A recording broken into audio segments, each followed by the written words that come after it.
Hello and welcome back, consumers. I'm Altar, the professional gamer, and we are here on day one, the first full day of the Pax Dei Wilderness Alpha.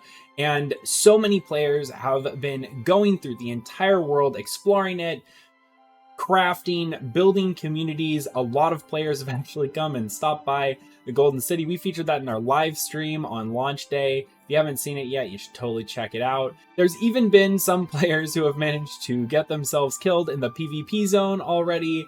And if you're one of the people who are sitting on the sidelines right now, waiting to get a key, waiting to get in, then this is the right video for you. In addition to talking about the top 5 tips and pointers that I'm going to be going over today for all of you to experience the most out of the Pax Dei Wilderness Alpha, we are also going to be detailing how you can enter yourself into getting one of 16 alpha keys. The drawing is going to be happening at 5 p.m. April 25th, so that drawing is coming around really quickly, and I'll tell you how you can enter to have a chance to win one of those at some point in this video. So make sure you stay tuned, like, subscribe, and share this video with any of your friends who might be interested in Pax Dei or getting a key.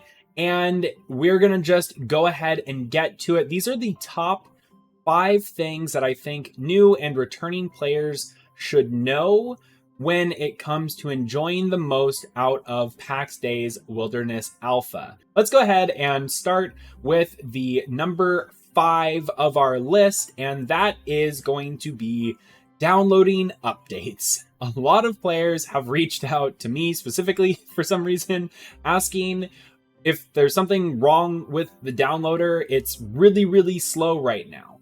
My suggestion to all of you, and this is why it is on the list, the only way to be successful at playing Pax Dei is if you let that downloader download. It is very slow right now. That might get changed by the time we have this video uploaded, but just be patient. It is okay. Your computer has not frozen. It will slowly creep up, and I just wanted to make sure that everyone knows that, and that's why it's the first one that I'm talking about, but number 5 on the list because we have some pretty cool ones to recommend here as well. The next one, number 2 on our list, has to do with where you're placing your plots. Now, a lot of players are in this alpha and a lot of newcomers have joined, and they haven't been watching our amazing Pax Dei content like the average consumer of Pax Dei and Pax Dei related video and content on this channel. So they don't know that when you place your plot down on a resource, that resource is not going to spawn back. So for all of you players out there who are looking to get involved in things like building your buildings, crafting things like literally any of the cloth-based clothing, or you are trying to be a blacksmith, please do not place your plots next to or around any of the resources like flax, clay, or impure iron ore nodes. That is a surefire way to make sure that you're never going to see that resource again. Now, I have great news for you. If you just pick your plot up and move it to another location where those resources aren't located within the circle of your plot, you're going to be able to get those resources spawning again. So that is the benefit here. And in addition to that, all players are being given not 1, but 2 plots to be playing with. So you could even transfer a lot of your stuff off of the plot that has the problem and then move the rest of your plot afterwards. So highly recommend that. A lot of players didn't know that, so when they were spawning in and placing their first plots down, they were going and picking the most scenic locations in Pax Dei, which in my opinion are the riverside locations, and that also happens to be where a lot of clay is spawning. Fortunately, Mainframe has already very quickly responded to that particular issue by increasing the spawn rates of clay further away from riverbanks, so that problem is partially alleviated, but just so everyone knows, and this is why it's tip number 4, Don't place your plots on critical resources. It will only stunt your own ability to continue to grow in Pax Dei and be able to craft and do everything that you want in the very limited 7 days, well now 6, that we have. Number 3 on this list is focusing on only 1 to 2 different crafting disciplines. Pax Dei is a game where it's designed in which you are supposed to interact with other players. You can be a solo, and there's absolutely nothing wrong with that gameplay loop. And in the developer interviews that we've had on this channel, Peter and Solka literally confirmed that. They want to create an environment where solo players can thrive. But if you're looking to get the most out of Pax Dei's Wilderness Alpha, which again is only 6 days left in the alpha, you're gonna need to make sure that you're really focusing your time so that you can get the most out of your enjoyment. So with that being said, the reason why I'm recommending all players to really only pick 1 or 2 different crafting disciplines, and what I mean by that is like blacksmithing or armor smithing or leatherworking and cooking or alchemy and tailoring. You should probably only pick 1 or 2 because that's about how much time you're going to have. In 1 week, you can progress, especially if you're playing a lot, you can progress a lot of different crafting disciplines, but I'm really just recommending that you take 1 or 2 for this alpha so that you can get pretty far in the progression. Now, you might be asking, well, then how am I supposed to get armor if I'm focusing on alchemy and crafting other types of things like weapons but no armor?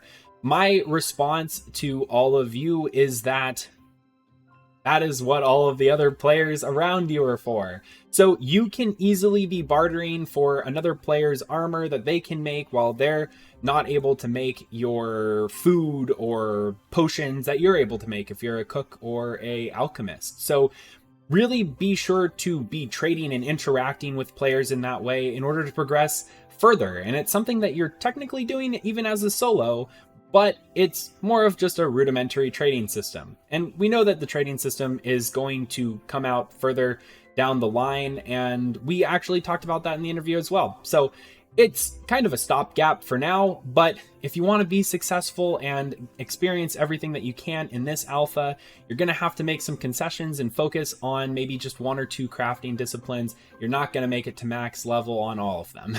That is for certain. Next up, and number 2 on our list, is gathering resources together as a group actually makes the gathering process faster. Now, for a lot of you, you might be wondering what I'm talking about.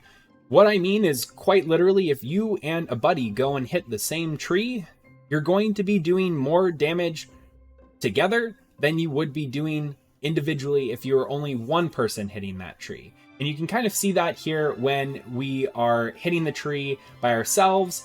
There is less damage being done per hit than if we had an additional person join us while hitting that tree. And now both of us are doing more damage than if we were to be hitting a tree separately. You might say, well, who cares? It's a tree. I'll be able to cut it down quickly anyways.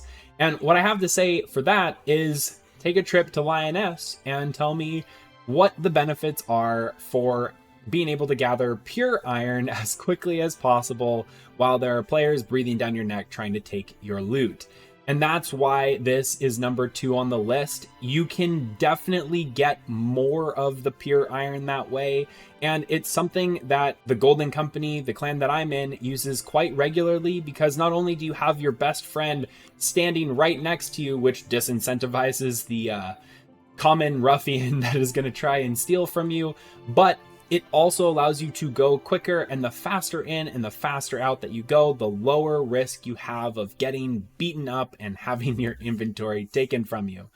So that leaves us with one last recommendation. But before we get to that, I wanted to share how you can get an alpha key for the Pax Dei Wilderness Alpha. And the easiest and most simple way that I could do it is all you have to do is go and join the Professional Gamer Discord, head to the hashtag giveaways section, and click that you participated. That is all that you have to do. Of course, we really do appreciate it if you could like this video and subscribe to the channel so that you can stay up to date for all of the Pax Dei content that we're going to be coming out with, not only for Alpha 2, but beyond into early access and release. And then also share this video with any of your friends who also might be looking for a key, but that is not required. I want to get these keys out to all of you, and as a result, we are going to be closing off this giveaway by 5 p.m. April 25th, and that is in Pacific Standard Time. Again, April 25th, 5 p.m. is the deadline. We will be doing the drawing for these keys at that time.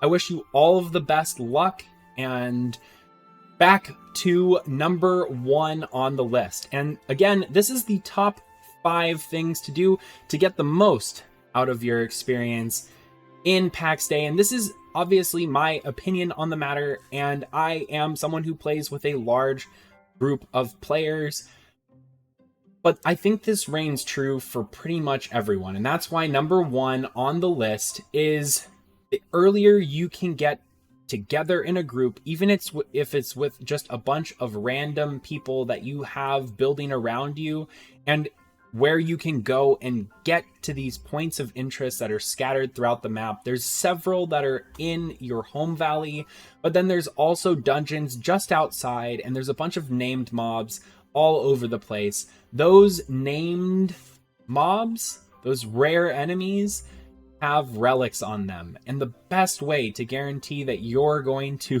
be able to get good gear that has good effects on it, that allows you to cast spells, is by taking out those rare mobs that are named and getting the relics from them, taking them home and crafting the gear that you need. And the best way to guarantee success is to surround yourself with some allies that are willing and able to go and farm these points of interest with you. Pretty much every point of interest does have a named mob that is spawning at it. At least that's what I have realized during our time exploring, and we've been exploring for a little bit here. And it's really important for you to go out there and experience those things. At the end of the day, for the purposes of this alpha, we are to go through all of the building and crafting cycles, of course, but then we also are supposed to test combat. And you're not going to be able to test combat if you're not going out and putting yourselves in a combat-like situation, and that could be against players, but also against NPC enemies. And some of these enemies are incredibly tough. I still cannot beat a bear up bare-fisted like we were able to in Alpha 1, and as depressing as that is, that means that you're being incentivized to party up and go and find your friends to succeed. That being said, that is our 5 top things to do. Again, just to recap, number 5, make sure if you're stuck in a downloading screen to just be patient. It will finish downloading, I promise. Then number 4, don't drop your plot on resources that you might want, or maybe some of your neighbors do, unless you're just trying to be annoying. But either way, it will stunt your growth and prohibit you from advancing in a lot of different areas. 3, focus on 1 to 2 crafting disciplines. That will really help you advance really specifically in those. And then you can trade and barter with other players who are lacking in the ones that you specialized in, but might be progressed a lot more in ones that you haven't been able to specialize in. Number 2, gather resources together. Even if you are just there with another random person and you're both hitting the rock at the same time, you're going to be able to gather it faster. That saves you on stamina, it saves you on time, and hey, at the end of the day, that person might be someone who's willing to join up in a clan with you later, or a party to go on an adventure. And that's why number 1 is the faster that you can group together and go to these points of interest, the better, because that's how you're going to be able to get magical items, to be able to get more power, to be able to go and dive deeper into those dungeons that are in the wilderness, or take out that player who is in the PvP zone and hasn't done that themselves. So I hope all of that really helps you out. I wish you all the best of luck when it comes to the 16 keys that we're giving away on the Professional Gamer Discord. We have a link to that Discord down below. I hope to see you all there. We're going to be coming out with another video talking about our Paladin PvP set. It's not a complete one, but it is as close as we can get right now. And if you enjoyed this video as well, don't forget to like, subscribe so that you can get notified whenever we post new Pax Dei content, and share with any of your friends who might be interested in Pax Dei. Until next video, I'm Altar the Professional Gamer, and I wish you the most fun out in the wilderness. Until next time.